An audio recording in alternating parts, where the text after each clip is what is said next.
Elements chocolate is a bean to bar chocolate. It means that we import all our beans and we roast them and we crack them and we winnow them and we grind up our chocolate in machines, and basically making chocolate from scratch. So it's a little bit different to a lot of other chocolate companies and things that you'll find. We're not chocolatiers, we're chocolate makers.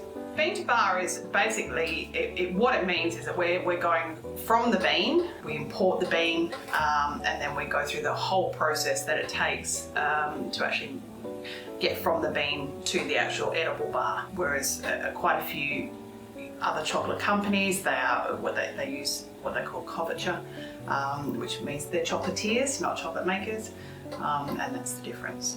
It's a long process, the roasting processes and the cracking and the winnowing, and then we have to put it in the melanger, which is a whetstone grinder. The process takes about 3 days once it's in the melanger, and the idea is that you mix all your ingredients together and you create a very, very smooth consistency. The wheels grind down the solids in the chocolate and create a really lovely smooth texture, and that's where you get your lovely creamy chocolate. And then we let the chocolate sit and age, and then we melt the chocolate again and we temper it and we mould it up, and then it gets wrapped and ready to be eaten.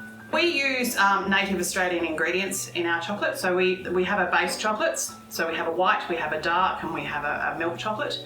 And we use native Australian ingredients to flavour the chocolate, what we call inclusions. We use things like Davidson plum, we use finger lime, and we have sandalwood nut, we have lemon myrtle, and we use all of those things combined and on their own in the different types of chocolate to make all our lovely bars.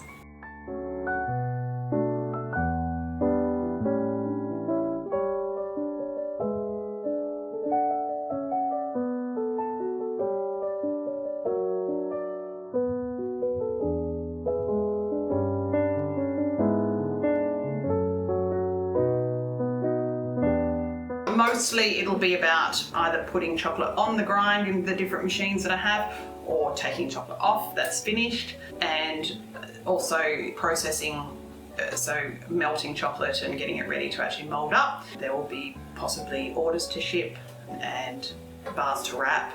There's usually lots of different things to actually make the day stretch right out. It's actually very busy. But yeah, mainly probably the actual processing of the chocolate is what I try to do each day. I would have to say I think the social media part is actually the hardest. I enjoy sort of locking myself away and actually just making the chocolate, but my sister deals with all the social media side, which is wonderful for me. I have to say, coming up with new flavours is a bit tricky. Trying to actually add variety to the bars that we already have, that's actually proving a bit of a struggle, mainly because we just wanted to use native ingredients. So yeah, trying to find the nice ingredients that actually match with the chocolate can be a bit tricky.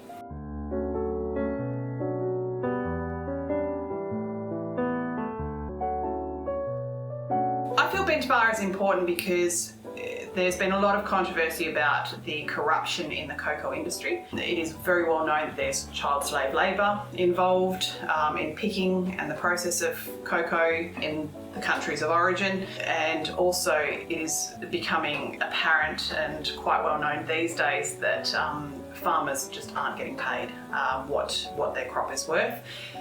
Bean to bar chocolate, most bean to bar chocolates are small artisanal chocolate makers, and we do try to work with companies that actually source the beans from either direct trade or farm gate, which allows for the farmers to be paid better and hopefully better reflects what their crop is worth and the effort that's gone into actually. The cocoa growing is a very laborious process, so they deserve to be paid well for it. I think for Elements, we would like to achieve in the community, we would like to get the information out there on what bean to bar chocolate is and why it's important and why it's different. But we'd also really love down the track to work with communities, not sure what shape that will take yet, working with bean growing communities, and that would be our goal later on.